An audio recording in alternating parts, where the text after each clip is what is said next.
साथियों नमस्कार। Congress for country में आपका स्वागत है। ऑपरेशन सिंदूर भारत सरकार कहती है कि अभी जारी है। ऑपरेशन सिंदूर में क्या हुआ, यह रहस्य आज तक सरकार ने अपने मुंह से कभी इस देश की जनता को जानने का हक नहीं दिया। उस ऑपरेशन में देश को बड़े पैमाने पर शर्म का सामना करना पड़ा और अमेरिकी राष्ट्रपति डोनाल्ड ट्रंप, जिससे नरेंद्र मोदी हमारे प्रधानमंत्री का याराना जग जाहिर है, वह आए दिन इस देश के प्रधानमंत्री का नाम लेकर प्रत्यक्ष रूप से यह कह रहा है कि यह देश जिस तरीके से सबसे बड़े पूरी दुनिया में अमेरिका ने जितने देशों पे टैरिफ लगाया है, उसमें सर्वाधिक टैरिफ की मार झेल रहे हमारे देश को उसकी कीमत चुकानी पड़ रही है। ट्रंप द्वारा बार बार यह कहने के बाद भी कि ऑपरेशन सिंदूर उसने ट्रेड का दबाव बनाकर वापस कराया था और हमारे देश की सरकार ने आज तक उस सवाल पर मुंह नहीं खोला है। सर्वाधिक चिंता का विषय यह देखने को आया है कि भारतीय जनता पार्टी ऑपरेशन सिंदूर के नाम पर सेना के पीछे छुपने की कोशिश कर रही है। हमारे सेनाध्यक्षों ने अभी हाल ही में कहा कि ऑपरेशन सिंदूर जारी है। हमारी सरकार भी यह कहती है कि ऑपरेशन सिंदूर जारी है, लेकिन ऑपरेशन सिंदूर के बाद जिस तरीके से लाल किला ब्लास्ट हुआ और लाल किले ब्लास्ट के कारणों और तथ्यों और उसके पीछे छुपी पाकिस्तानी शक्तियों का नाम लेने से सरकार कतराती रही और अभी तक उसने इस पूरे ब्लास्ट में शामिल तत्वों के बारे में कोई सार्वजनिक घोषणा नहीं की है। यह ऐसा इसलिए कर रही थी कि पाकिस्तान का नाम आने के बाद फिर हम कैसे बताएंगे कि अगर ऑपरेशन सिंदूर हमारा जारी है तो पाकिस्तान में छुपे आतंकी संगठनों और तत्वों द्वारा और उनके निर्देशन में जिस तरीके से लाल किला ब्लास्ट हुआ, जैसा कि कुछ तथ्यों को देखते हुए आभास होता है, तो यह सरकार क्या जवाब देगी। इसलिए इसने इस पूरे लाल किला ब्लास्ट के मामले की लीपापोती करने की कोशिश की और उसको लव जिहाद जैसे घृणित और सामाजिक विभाजन के मुद्दे में उलझाने की कोशिश की। इसी परिघटना में पिछले दिनों से देखने को आ रहा है कि भाजपाई सोहदे जैसी राजनीति करने वाले लोग उत्तर प्रदेश के सर्वाधिक प्रतिष्ठित king George medical college Lucknow में एक ऐसे तत्व की शिनाख्त होने के बाद पूरे हमारे संस्थान को बदनाम करने की कोशिश की है। यह दिखाता है कि इस सरकार की प्राथमिकताएं क्या हैं। इस देश के मान सम्मान को धूल धूसरित करने, मिट्टी में मिलाने की पूरी कोशिश यह सरकार कर रही है। ट्रंप द्वारा अनगिनत बार यह कहे जाने के बाद भी कि उसने ऑपरेशन सिंदूर रुकवाया, हमारे देश ने अभी तक यह नहीं सार्वजनिक तौर पर यह कहा है या अमेरिका को यह बताने की कोशिश की है कि तुम झूठ हो और लफाज हो। ट्रेड की मार झेलने के बाद उसकी शर्तों के आगे जिस तरीके से भारतीय जनता पार्टी के नेतृत्व की नरेंद्र मोदी सरकार घिघिया रही है, जिस तरीके से वह उसके सामने घुटनों पे बैठना तो छोड़िए, बहुत बड़ी बात हो गई, रेंग रही है। ऐसी सरकार से इस देश को क्या उम्मीद हो सकती है?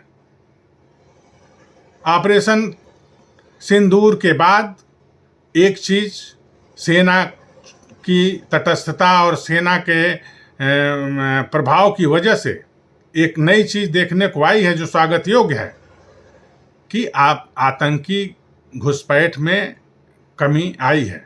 लेकिन जो पहले से उनके चल रहे प्रोजेक्ट हैं, उनके इशारे पर जो पहले से काम चल रहे थे, उसका परिणाम हमें लाल किला ब्लास्ट में देखने को मिला है। लाल किला ब्लास्ट के पीछे छुपे रहस्यों को इस देश के सामने उद्घाटित करना चाहिए इस सरकार को, और कहना चाहिए और बताना चाहिए कि यह दूसरी घटना है जिसको रोकने में वह नाकाम रही।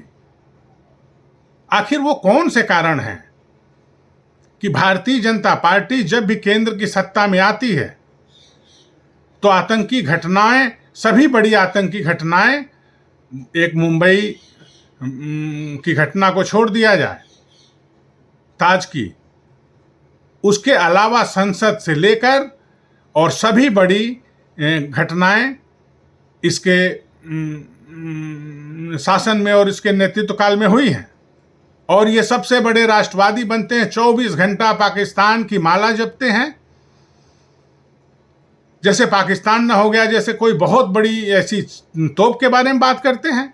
और जहां नाम लेने की जरूरत है, चीन और अमेरिका जैसे देशों ने जिस तरीके से दोनों तरफ से हमारे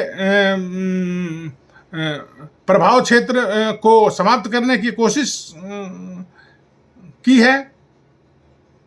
चीन के साथ, चीन एक हमारा पड़ोसी देश है और चीन से दुश्मनी जैसे कुछ मामले हमारे देश के नहीं हो सकते हैं। लेकिन चीन जिस तरीके से बार बार 65 के बाद, 1965 की लड़ाई के बाद चीन लंबे समय तक शांत था। हालांकि भारतीय जनमानस में चीन को लेकर एक नकारात्मक प्रभाव था, लेकिन जिस तरीके से चीनी सामानों की घुसपैठ शुरू हुई एक दशक पहले, उसके बाद से धीरे धीरे चीन ने भारतीय जनमानस के भी दिमाग से और सरकार ने खुलेआम उनको हमारे देश का बाजार सौंपा। आज सभी क्षेत्रों में महत्वपूर्ण कंपनियां, इलेक्ट्रॉनिक्स से लेके और एक छोटे से उपभोक्ता सामान तक, चाइनीज कंपनियों ने भारतीय बाजार पर कब्जा कर लिया है। हाँ, प्रत्यक्ष व्यापार की जगह भारतीयों ने इसमें बिचौलिए की भूमिका निभाई है और बहुत से भारतीय चाइना का सामान लेकर यहाँ बेच रहे हैं अपने नाम से। और चीन को इतना बड़ा लाभ हमारे देश से मिल रहा है, हमारे देश से जनता की गाढ़ी कमाई का पैसा उसको दिया जा रहा है, और सीमा पर लगातार हमारे वीर सैनिकों की शहादत करने से लेकर और हमारे लंबे परिक्षेत्र में घुसपैठ करने से लेकर सभी कांड किए। अमेरिका के आगे पूरी तरह से नतमस्तक दिख रही है सरकार। सभी शर्तें उसकी मानने के लिए और अपने आत्मसम्मान को गिरवी रखने के लिए विवश दिख रही है सरकार। आखिर विदेशों में जो भारतीय प्रभाव था, उस प्रभाव को नरेंद्र मोदी की सरकार ने मटियामेट कर दिया है।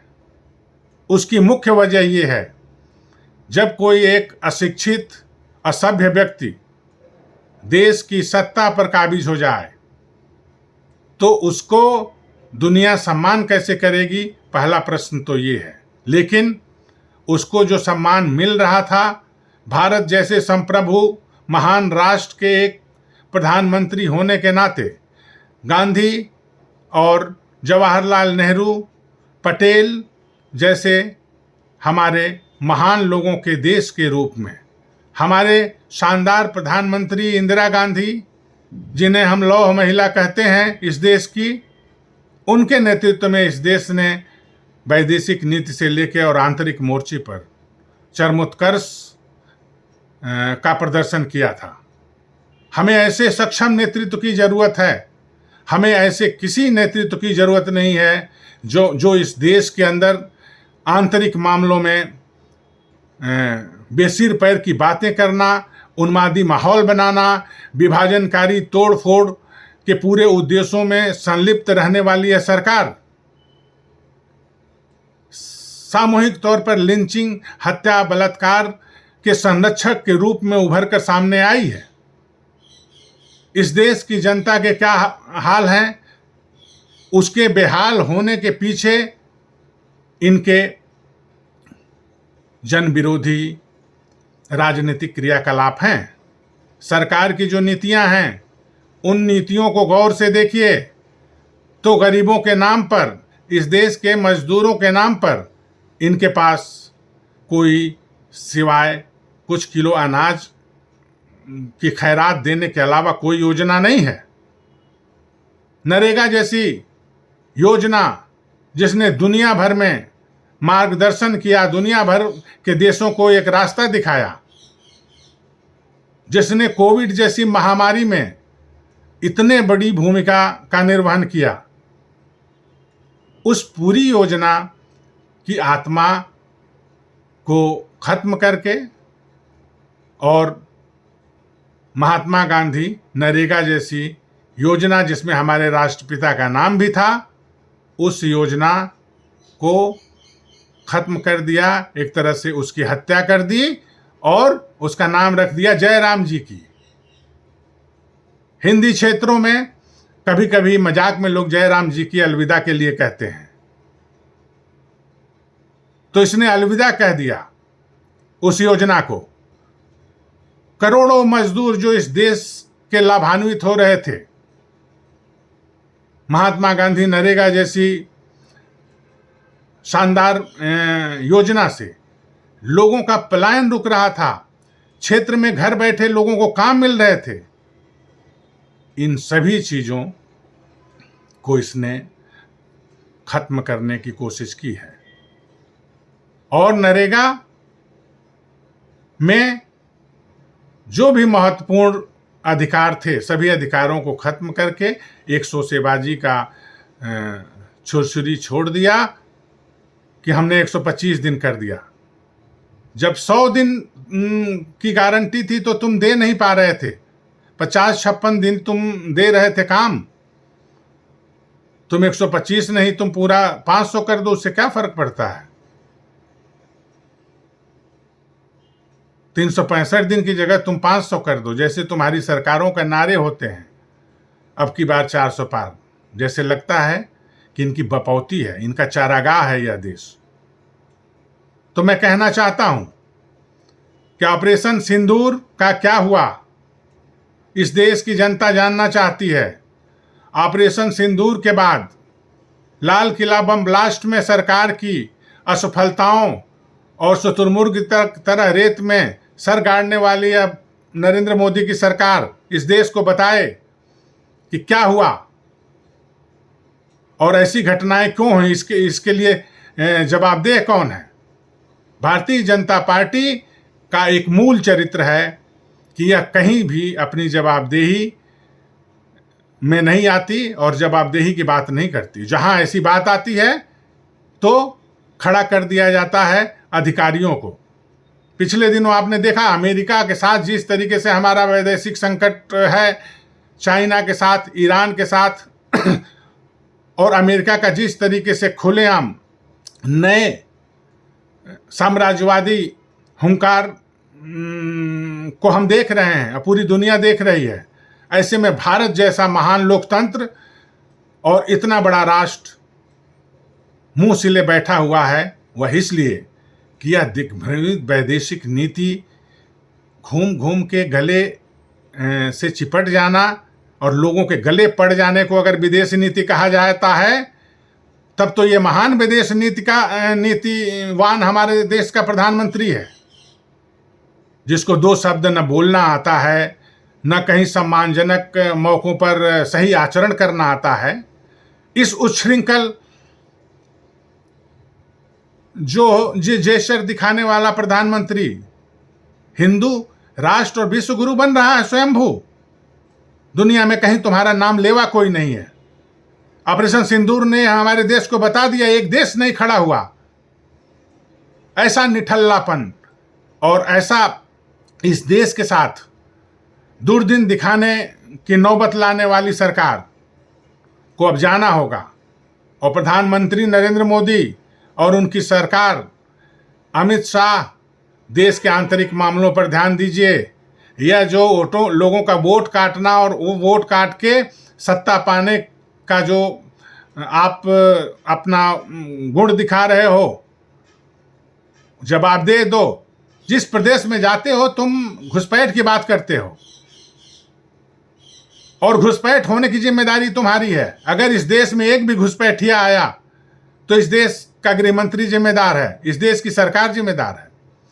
प्रदेशों में जाके तुम घुसपैठ का सवाल पूछते हो दूसरों से।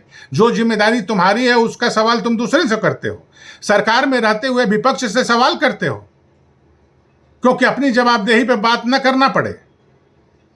तो सुनो, विपक्ष अपनी बेहतरीन अवस्था में है और हमारे प्रतिपक्ष के नेता राहुल गांधी ने हर महत्वपूर्ण सवाल पर बुलंदी के साथ इस सरकार को घेरा है। और आने वाले दिनों में यह लड़ाई सिर्फ संसद तक नहीं रहेगी, यह सड़कों पर लड़ी जाएगी।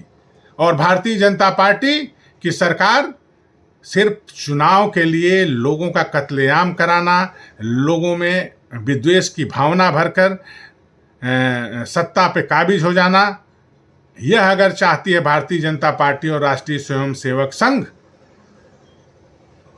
की सत्ता, तो इस देश के महालोकतंत्र में अभी भी लोकतांत्रिक शक्तियां ताकतवर हैं और इस देश में लोकतंत्र और सामाजिक समरसता की सदियों पुरानी हमारी महान सांस्कृतिक विरासत को हम कभी नहीं छोड़ेंगे और उस पर हमला करने वाली हर ताकत का मुंहतोड़ जवाब देंगे।